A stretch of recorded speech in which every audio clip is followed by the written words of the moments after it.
आज हामी एउटा यस्तो देशको यात्रामा छौं जुन एउटा असम्भव भूवैज्ञानिक घटनाबाट जन्मियो। एउटा यस्तो ठाउँ जहाँ प्रकृतिले हरेक पाइलामा चुनौती दिन्छ, तर मानिसले त्यहाँ बाँच्ने अचम्मको तरिका निकालेको छ।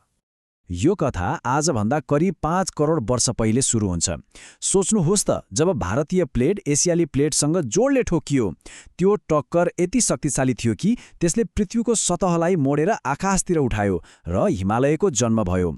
यो त्यो घटना थियो जसले हाम्रो ग्रहलाई सधैँका लागि बदल्दियो। ल, अब हाम्रो यात्रा विश्वको सबैभन्दा अग्लो चुचुरोबाट सुरु गरौँ। यो ढुङ्गा र बरफको पर्खाल यति विशाल छ कि यसले आधा ग्रहको मौसमलाई नै आफ्नो नियन्त्रणमा राख्छ। 29,032 फिटको उचाइमा रहेको सगरमाथा यो यस्तो उचाइ हो जहाँ हावा यति पातलो हुन्छ कि हरेक सास अनन्तताबाट उधारो लिएको जस्तो लाग्छ। यहाँबाट पृथ्वीको गोलाइ देखिन्छ र दिनमा पनि आकाश कालो देखिन्छ। तर एउटा कुरा याद राखौँ, सबैभन्दा अग्लो चुचुरो सधैँ सबैभन्दा खतरनाक हुँदैन। अन्नपूर्ण हिमाललाई हेर्नुहोस्, यहाँ आरोहण गर्ने हरेक 3 जनामध्ये 1 जनाले ज्यान गुमाउँछन्। यसले यसलाई संसारकै सबैभन्दा घातक चुचुरोमध्ये एक बनाउँछ।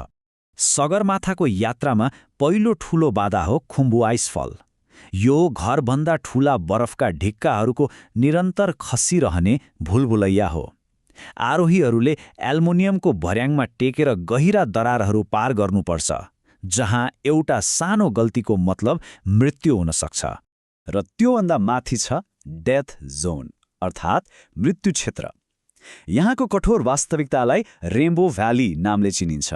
यो नाम सुन्दा जति सुन्दर लाग्छ, यसको वास्तविकता त्यति नै दुःखद छ।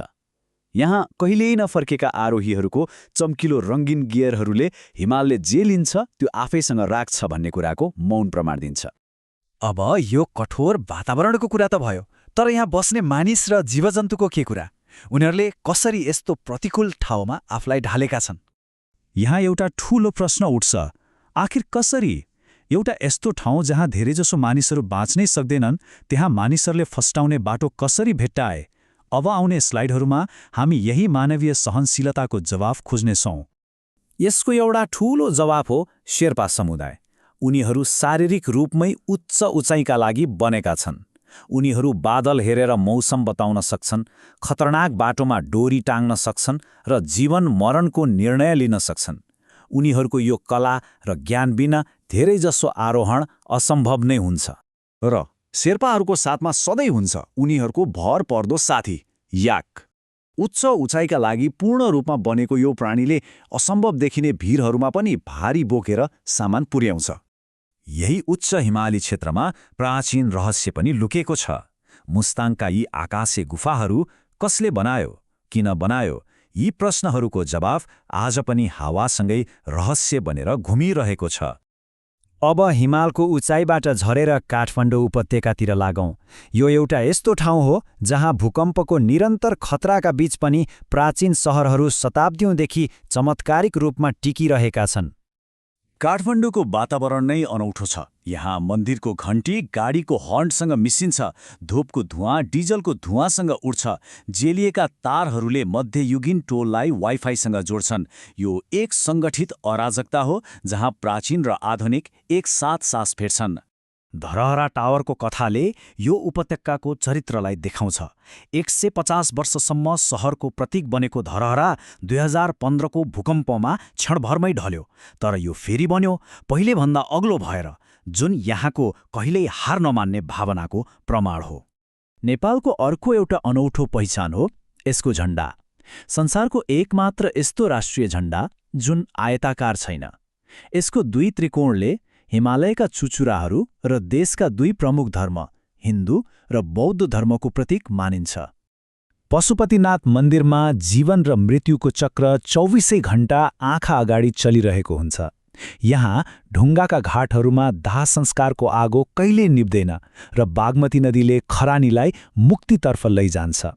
यो जीवनको अन्तिम यात्राको एक निरन्तर अनुष्ठान हो। अब पहाड र उपत्यका छोडेर हामी देशको दक्षिणी समथर भूभागतिर जाँदैछौँ। एउटा यस्तो भूमि जहाँ असम्भव संरक्षण सफलता र विश्वलाई परिवर्तन गर्ने एउटा विचारको जन्म भयो।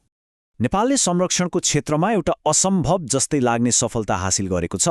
एकसिङ्गे गैंडाको पुनरागमन। 20औं शताब्दीको अन्त्यतिर लगभग 100को सङ्ख्यामा पुगेको यो जीव आज संरक्षण प्रयासका कारण 600 भन्दा बढीको सङ्ख्यामा पुगेको छ। र यही मैदानमा पर्छ लुम्बिनी।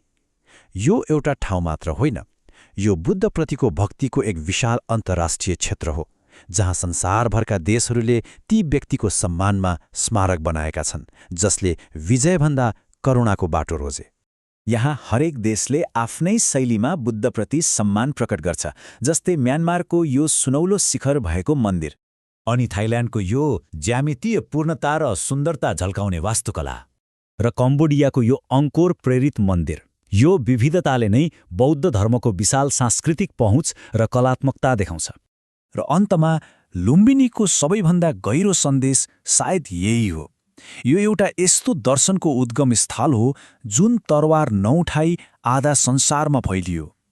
यसले प्रमाणित गर्छ कि सबैभन्दा शक्तिशाली व्यक्ति त्यो हो जसले सबै शक्ति त्यागेर करुणाको बाटो रोज्छ। यसले हामीलाई एउटा महत्त्वपूर्ण प्रश्नमा ल्याइ पुर्याउँछ। आजको यो टुक्रिएको संसारमा यस्तो असम्भव सह-अस्तित्वमा बनेको राष्ट्रबाट केही सिक्न सकिन्छ कि? आखिर एउटा देश जसले यति धेरै असम्भव कुराहरूलाई सम्भव बनाएको छ, त्यसबाट सिक्नुपर्ने कुराहरू धेरै छन्।